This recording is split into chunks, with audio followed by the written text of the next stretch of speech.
Welcome to another episode of Addiction Uncovered. I'm Jill, your host, and today I'm joined by George.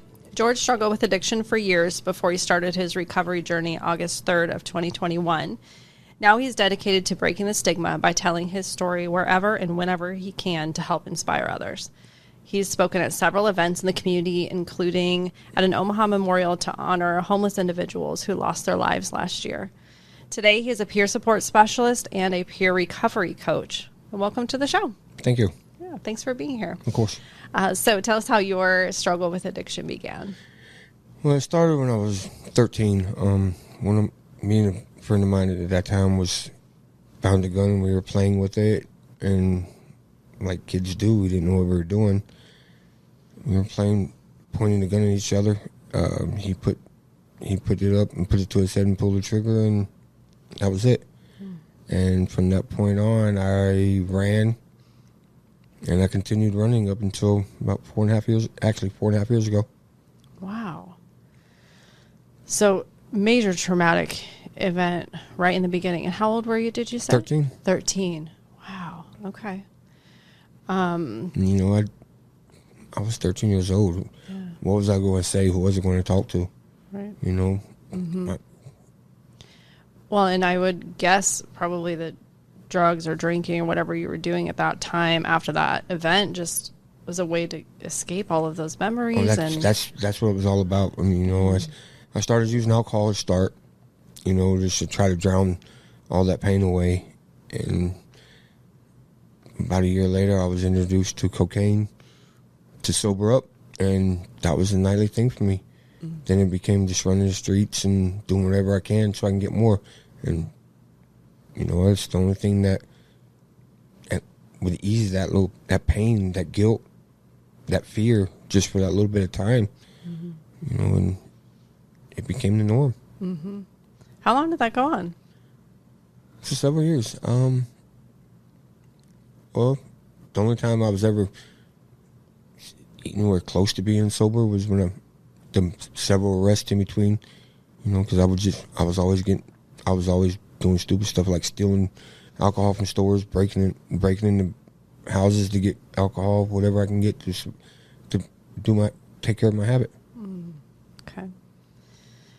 So after doing that for so long, what made you, or what got you sober? What made you decide to that was just the beginning. Oh, we're not even there yet. Okay. I started out, I was like 92, and it was alcohol, coke, and weed for many years. Then after a very long prison sentence, I was paroled out in 2005, and I had already dabbled with meth in prison. My roommate had it, and I figured, why not? I did it.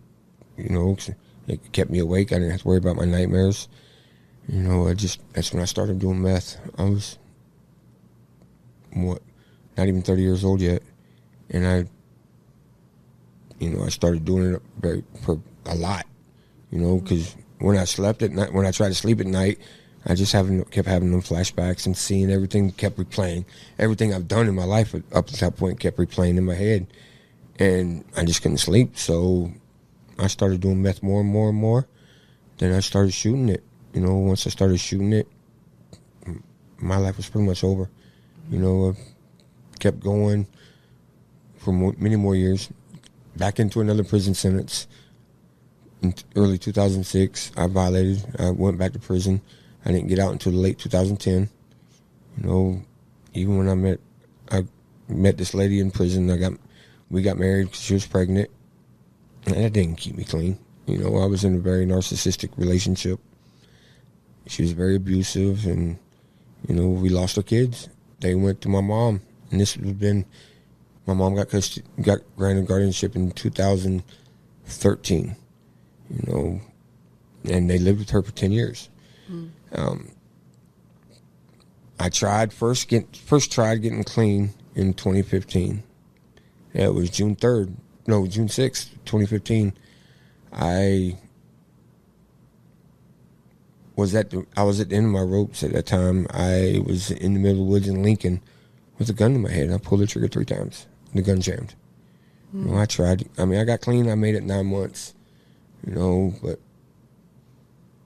like most people, I did not deal with the trauma, the guilt, the shame, all the other labels that went with it that led me to using and drinking in the first place. And something happened. I relapsed, and this time I started doing heroin. And, you know, it just kept going on up until August 3rd, 2021. About a week before that, I was at a house at a party. There was a mass overdose. I came down. I dialed 911 and called it in. I grabbed the keys that was on the table with all the drugs, and I ran. They didn't, because at that time they didn't have the safety law where you call it in, you wouldn't be arrested.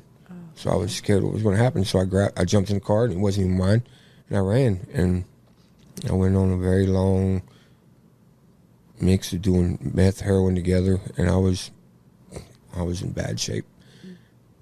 August 3rd, 2021, it was, I'm going to say it was about 5:30 in the morning. I came out of the gas station where I was at. I went there to get high. I came out, and the cops were trying to my vehicle. I said, where am I going to go if I run? You know, they already knew who I was. They knew everything. So I grabbed the drugs in my pocket and ate it. I overdosed. It took 6 shots of Narcan and almost 5 minutes to bring me back. Wow. I ended up in jail. I went to it's called the RAP program, the Reentry Assistance Program, and I stayed there for 4.5 months. I haven't used or drank or even had thoughts. I've had thoughts for a while, but I've been clean since. Wow. It's wild that you didn't lose your life during all of that. I should have. I came close so many times. Yeah. I mean, in between all that time, there was a machete attack where I was hit in the head with hitting the head and the arm with a machete. I lost use of my arm, half of my arm because of it. There was a couple overdoses in between. Mm-hmm. You know, I was hit by a truck. There's several times I should have been. Not only that, the times I attempted to take my own life. Mm. That sounds exhausting and chaotic. It was the only thing I knew. And it was what you knew, right? So that was normal. Yep. So flipping over to what you do now, you know, I like for people to share their story, and sometimes that's a big piece of what we talk about. And other times it's such a story. There's so many things that have happened, and we could go into all the details, right? And the purpose of the show really isn't to only shine a spotlight on that. It's important. It's an important piece, because there are times where we hear people's stories and we're like, oh, yeah, that's me. Or how did this person come out on the other side? If they can do it, I can do it, right? So there are pieces of that are important. But I know there's so many things that you're doing out in the community within your recovery that speak even louder than that story. So it's equally important. I just am really excited to hear about how you're using your recovery to help other people. I mean, you're decorated in it now with your hat, with the sweatshirt, and with all the things you're doing to promote that life. Tell me about that. I started just on social media. My first 10 months in recovery, I was still homeless. You know, it started with an individual that was living in an Oxford house here in Omaha. He came and got me from where I was at, slept on their couch for a week until I got approved to move into the house. Mm-hmm. And, you know, it started with that one random act of kindness. Because this guy, they didn't have to do this. They didn't know me from Adam and Eve. They just saw my posts on Facebook. Wow. You know, and, you know, I just started sharing my journey, regardless the good and the bad, because I needed it all to get to where I am. And the more and more I shared, the more people would respond and start asking me questions. So how did you do it? You know, I did it one day at a time. I went from living under a bridge to living in a 3-bedroom house with a full basement. I went from not having custody of my kids to having full custody of my kids after 10 years. Wow. I've remarried and I have a 19-month-old son. You know, I never forgot where I came from. So I started doing what I can to give back. I mean, I share everything about my recovery and journey, you know, because I just want others to know that a lot of the times we get in our own ways and we stop ourselves from being successful. Mm-hmm. And that could have been me several times, because every time I was turned down from a job, I'm like, oh, well, something else come up, and I kept going. You know, I took the smallest jobs possible. Up until the point I was working at Pickleman's, up until the point my son was born, I was making $12 an hour.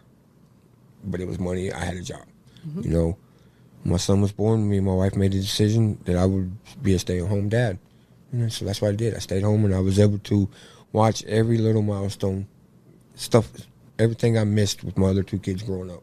Mm-hmm. You know, and it got to the point where I was seeing so much hate going on in the community about addiction and homelessness that I decided to take a stand. And I went to the city council meeting where they was trying to criminalize homelessness, and I spoke up. Mm-hmm. And from that, so many opportunities came forward. That's how I ended up getting my job at Heartland Family Service as a peer recovery coach and peer support specialist. You know, I've been to other events after that. You know, I put myself out there. I go to any event that I can if I can make it. There's events in Iowa, overdose awareness walks. I go to that. I started advocating for Narcan, and I carry it everywhere I go. I get it by the case. I pass it out. Mm-hmm. And, you know, just recently, something I've been wanting to do for a long time, we got 2 Narcan dispensary boxes placed in Council Bluffs. And I was able to do that with the help of my coworkers. Mm-hmm. And, you know, I stopped running and hiding in shame and being anonymous. I just became very outspoken. Mm-hmm. Because in today's society, too many in this generation are losing their lives because nobody else speaks. Nobody wants to speak about it. Mm-hmm. So I got a shirt, and it's a line from one of my favorite songs. I'm here to be the voice for every friend I've ever lost. It's a song. It's a song about cleats who drug addiction. That song really, not just that song, but music in general, got me through a lot of my darkest times. Mm-hmm. And I wear it. It's on my car. I speak it every day because it's without my recovery, without my sobriety, I wouldn't be who I am today. I probably would be dead. Mm. And my kids, God only knows where they would be at. Mm-hmm. So tell me one more time the quote that you live by. I'm here to be the voice for every friend I've ever lost. Mm. That's amazing. Yeah. And there's so many people, even the people you've not met, that you've been able to impact. And so the importance of that, like where do you get that drive? Why is that so important to you? If I can help one person not have to go through what I went through, made everything I ever went through worth it. Mm. Every single bit of it. And I've helped way more than one. Mm-hmm. For sure. Why do you think there's so much anger or shame or hate around addiction? So many people just don't really understand. They think it's a choice. For some, yeah, maybe. But they don't really understand in my opinion, if somebody hasn't been in that position, they haven't faced that trauma or whatever it may be, they can't truly understand it. Mm. I mean, today the biggest thing in our community today is homelessness. You know, I hear it said they're all criminals, they're all addicts, they're junkies, leave them be, you know, lock them up. That's not the answer. Mm-hmm. You can't. I was forced into treatment 11 times. It never worked because I was forced to be there. I didn't want to be there. So, of course, it's not going to work. I played by the rules. I faked it till I made it. And I didn't make it. But I got through the programs. Mm-hmm. You know, that's if I didn't walk away from the programs, just sitting out in jail. Mm-hmm. Yeah. I think people tend to forget that those that are homeless have stories. Oh, absolutely. And I see it every single day. Mm-hmm. Yeah. And a lot of those stories involve addiction, just because that's the exposure, it's the lifestyle, or it's survival. There's a lot of reasons behind that, right? For a lot of the individuals who are still out there on the streets, it's a method of survival. I'll say this much: that $20 bag of meth, it's going to curb that hunger for 3 days. They spend that same $20 at Burger King or McDonald's, they'll be starving by within 6 hours again. Mm-hmm. It's just the reality of it. I know, because that's how it was for me. Mm-hmm. Yeah. Yeah, so just a method of survival. Yeah. Right. And so what would that look like? How do you think the world would be different if we had a different idea of what homeless individuals or people with substance use look like? If we treated them. If our society can get away from that stigma and that hate and just show that compassion, we don't have enough shelters. There's not. Mm-hmm. All of our shelters in the area, they're overcrowded. The ones that do get in, even in this weather, they're sleeping literally that close to someone. You're going to roll over, you're going to touch another person. Mm-hmm. And, it's... I don't know where our society be, because homelessness has been a problem for many years, just like addiction has. Everything they're coming up with, it's not working. So they need something else. And, honesty, what worked for me, the housing first. Once I got into a stable place, had a roof over my head, every single thing else I needed fell into place. I was doing my counseling. I was doing an IOP. I got a job. I went back to school. I was able to get visits from my kids. Everything came into place once I had safe shelter. Mm-hmm. But without that shelter, if I never would have been given that opportunity to get into an auction house, I never would have survived out there. Mm-hmm. I would have went right back to using. I was on the verge of relapse when I was offered that handout. Mm. It wasn't a handout. It was a handout. And that's why I go back out, and I don't do it by myself. I couldn't do it without the help I get. Just like the other day, I asked for somebody if they'd be willing to donate some dog food so I can bag it up and pass it out. I ended up with 300 pounds of dog food and enough money and extra money to go out and buy hygiene and food, snacks to put in bags to hand out. Sometimes all it takes is that little compassion. That kindness would really makes a difference in somebody's lives, whether you realize it or not. Mm-hmm. We just need people like you to start that wave, right? I mean, it takes a village. Mm-hmm. Mm-hmm. So, actually getting out there and being able to for some people, just spend a couple dollars to be able to get the supplies that someone might need to help them be safer, to help them be more comfortable, or to have a better sleep that night, or whatever it looks like, or to take care of their pet.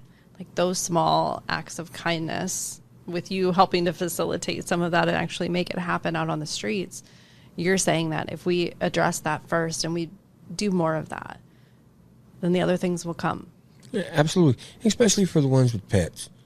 I will tell you this much. The individuals that are out there on the streets and they have them dogs, those dogs are their lifeline. Yeah. Without them dogs, they'll be dead out there.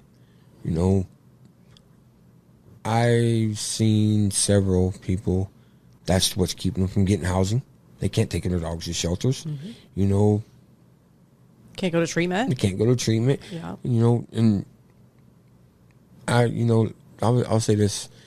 I saw a guy just last month. I drove him to Sioux City, Iowa to go to treatment after finding someone my wife works with to take care of his dog while he was gone. And I'm proud to say that this individual will not be coming back to this area. He got approved to a sober living facility in Sioux City that will let him have his dog there. And, it's those little things there that makes the difference. Because just like the average person, they got to go through red tape. But when you stop and you look at what they have to go through, the majority of people that are homeless, they don't have no ID, they have no social security card, they don't have a birth certificate.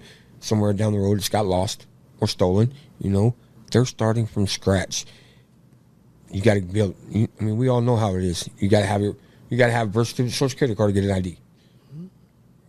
You got to have an ID to get a Social Security card. You know, you got to have proof of address. They don't have any of that. Without somebody helping them to get all that, what else can they? What are they going to be if they didn't have any help? Yeah, and it is hard. I mean, it's hard for people who have jobs, even, or who are in the community already and are in different spaces. It's hard for those of us to do some of those simple things, right? Absolutely. And so expecting that to be done by someone who has never been shown how to do that, doesn't have any support to do that, doesn't even have a place to sleep at night, that's a lot to ask someone who's just looking to survive. I mean, they say get a job. You know, the man or woman that's on the streets, they haven't had a shower in a week. Who's going to hire them? You know, I've dealt with that.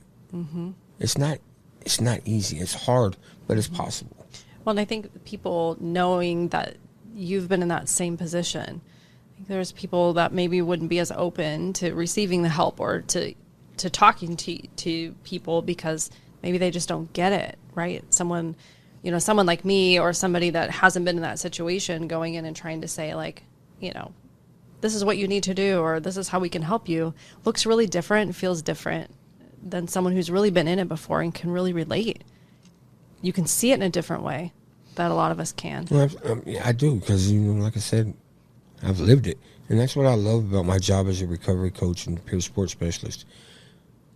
Our job is to meet the individual where they are, regardless of where they stand in life. They're still using, they're homeless.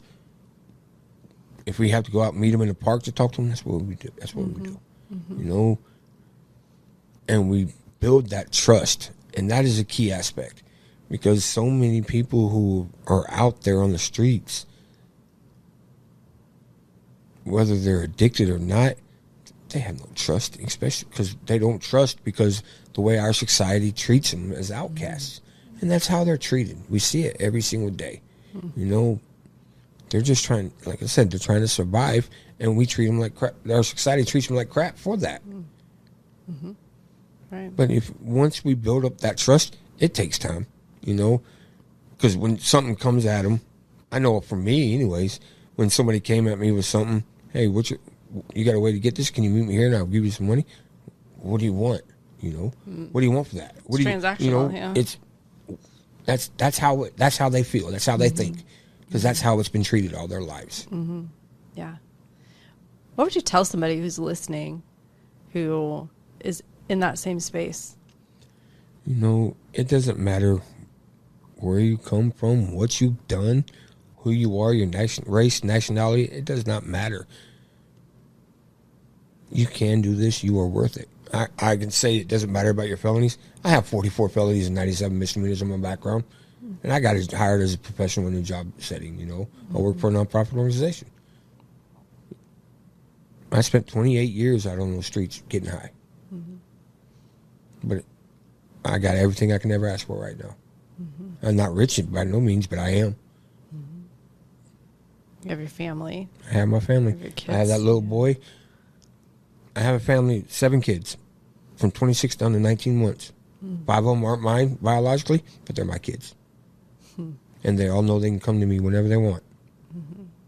So And you know, and I've never had that before. I was the one that parents would warn their kids about. They would see me walking down the street, they would run across the street because that's how bad I looked. That's how bad I was. But today I'm out somewhere. Hey, George, hey, you know, it's everywhere we go because I've made that kind of impact. And, you know, that's not what I set out to do.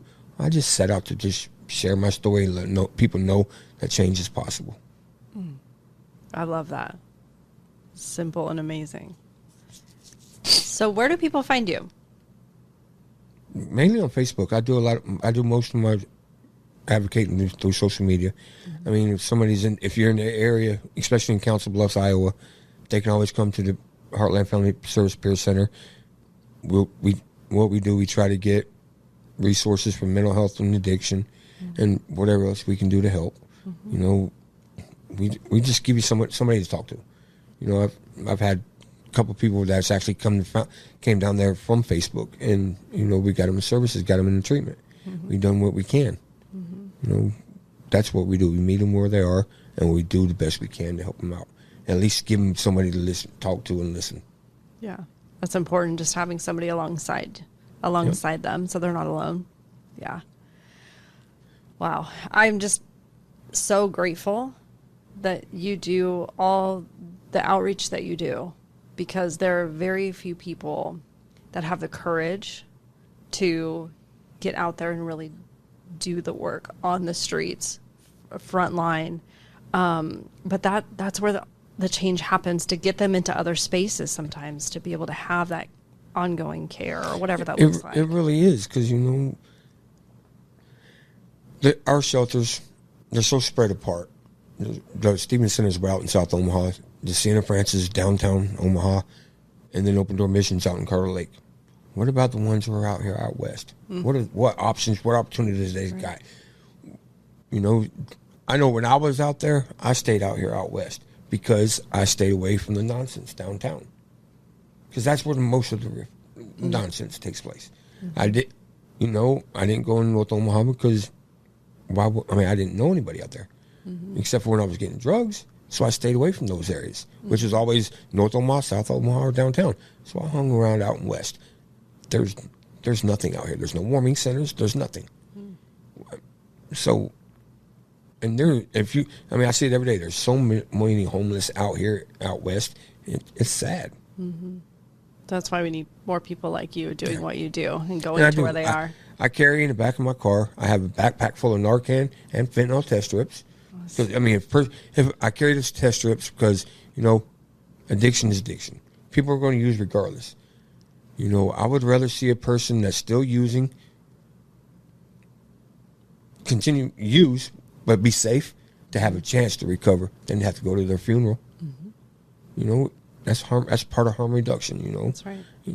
And I carry snack packs in the back of my car. I got blankets and I have a tent. So I see somebody that's sleeping on a bench or something, I'm gonna give them a tent. I'm gonna give them food. I'll give them water, because you know, sometimes they see that one little small act of kindness might just keep them alive for the night, and that's what makes a difference. Well, thank you for being out there in the community doing that. And I know from being here and sharing your story and sharing what you're doing that there will be hopefully many, many people that are going to see this and want to contribute in some way. So I'll make sure that we have everything linked to your Facebook and social media on the episode, so that way people know where to donate or how they can help support your efforts, because it's such amazing work that you're doing. Thank you. And thank you for being the voice for others that couldn't speak up or can't speak up. It's such an important mission. And I feel honored that I met you and that I'm able to help to spread the message. You know, just like when I went to that homeless memorial downtown, 117 individuals lost their lives on the streets last year. I want to make it my mission, and a lot of my friends are doing the same, to make sure that number drops this year. You know, the sad thing is there are so many amazing organizations out there. People just don't know about it. They don't. That's why we have to talk about it. Yeah. That's why we do what we do, right? I mean, I'll say one of the ones I respect the most here in Omaha is Heal Omaha. These are a group of medical professionals who goes out there every single day, seeks out the individuals on the streets, and gives them the aid they need, helps them with medication, helps them get what they need, and hopefully eventually the more help they get, the more they will ask for help and get to where they need to be, so they're no longer on that street. Yeah. Amazing. That would be the hope. So, well, George, thank you so much for being here and sharing all this with us. We'll make sure that we have your contacts on here, so that people know how to donate and get in touch with you and help you spread the message. So thank you very much. Thank you for having me on the show. Absolutely.